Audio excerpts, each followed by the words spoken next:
a fallu 5 années de travail acharné pour mener à bien un projet titanesque de moyen-métrage d'animation. Alain Escale nous présente son film « Le livre des morts », le voyage d'un vieil homme à travers son désespoir, ses peurs et les fantômes du passé, qui sera diffusé juste après Court-Circuit. Le point de départ du livre des morts, c'est venu à peu près il y a 10 ans, quand j'ai fini le premier film qui s'appelait Le Conte du Mont Flottant, qui traitait de la bombe d'Hiroshima et du Japon. Le point de départ, toujours dans un sujet, c'est qu'il y ait quelque chose lié au corps, à la souffrance, et une idée quelque part une petite renaissance ou un petit espoir à la fin, quoi.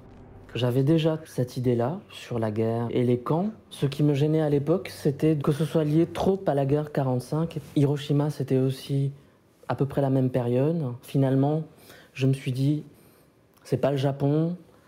Si je le situe en Russie ou dans les pays de l'Est, on n'est pas non plus, enfin c'est très différent. C'est un voyage de la Biélorussie, donc la Biélorussie-Ukraine dans les années 70, 80, on ne sait pas trop, vers un voyage dans les années 40 en Pologne.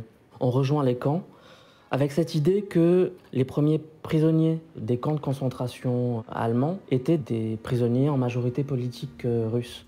Ensuite ont été déportés les malades mentaux, les homosexuels, et ensuite, une fois que le système était en marche, l'extermination finale. C'était de toute façon avant tout essayer d'aborder le sujet d'une façon un peu plus universelle que concentrer sur la Shoah seule, et je voulais pas du tout que la question juive soit la seule à être abordée dans le film. C'était difficile de se positionner par rapport à tout ce qui a été fait avant. La seule façon de me l'approprier, c'était d'utiliser mon passé de graphiste, et donc d'envisager ça avec les techniques que j'utilise, qui sont et en même temps les comédiens et les danseurs, et en même temps les dessins, et de mêler les deux. Je pars de structures assez protéimorphes. D'un côté, je vais commencer à faire des images. Ensuite, je vais assembler, commencer à écrire.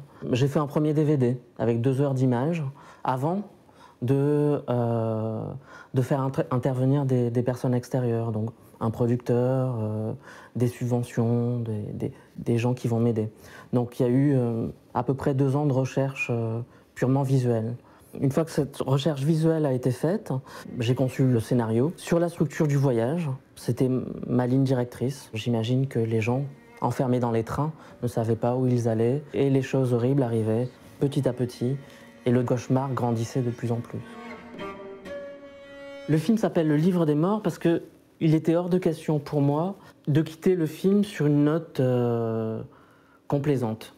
Et l'idée d'associer le livre des morts à l'histoire des camps, c'était pour moi faire une relation au départ invisible avec le livre des morts tibétain et le livre des morts égyptien. C'est-à-dire avec cette idée mystique et spirituelle que de toute façon, quoi qu'on vive sur Terre, il y a un ailleurs, peut-être meilleur.